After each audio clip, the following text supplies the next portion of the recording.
এমন একটা বয়স লিড করছে যে বয়সটা একদম মানে কি বলবো যে এই বয়সে এসে আর ইচ্ছা হয় না যে কারোর সাথে কম্পিটিশন করি, কারোর সাথে কারো প্রতি উত্তর করি, কেউ হিংসা করলে সেখানে জবাব দেই। হ্যাঁ, তাই বলে আমি যে খুব ভালো সেটাও না, সেটাও কিন্তু বলছি না।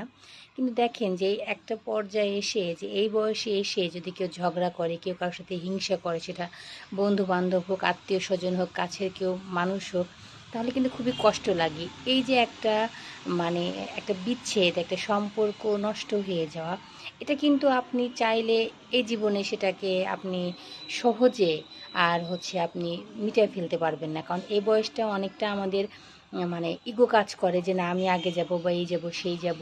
যখন দেখি কেউ ফেসবুকে রিকোয়েস্ট পাঠাচ্ছে, দেখে মনে হয় যে আরে ওর সাথে তোমার একদিন ঝগড়া ছিল, আরে ওর সাথে তোমার এটা ছিল, ওটা ছিল, সেটা ছিল।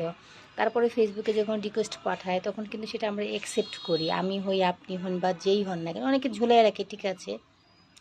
কিন্তু আমার কথা হলো যে এই বয়সে এসে একটা পর্যায়ে এসে কারোর সাথে আর ঝগড়া বিবাদ, হিংসা, কাউকে কটু কথা, কারোর বিরুদ্ধে লাগা, এটা আর ইচ্ছা করে না। কারোরটা শুনতেও ভালো লাগে না, নিজেও আর করতে ইচ্ছা করে না, তার এটা আলো দিতে ইচ্ছা করে না, নিজের কাজ করতে ইচ্ছা করে, প্রয়োজনে নিজে একা থাকতে ইচ্ছা করে। এটাই হচ্ছে বড় কথা।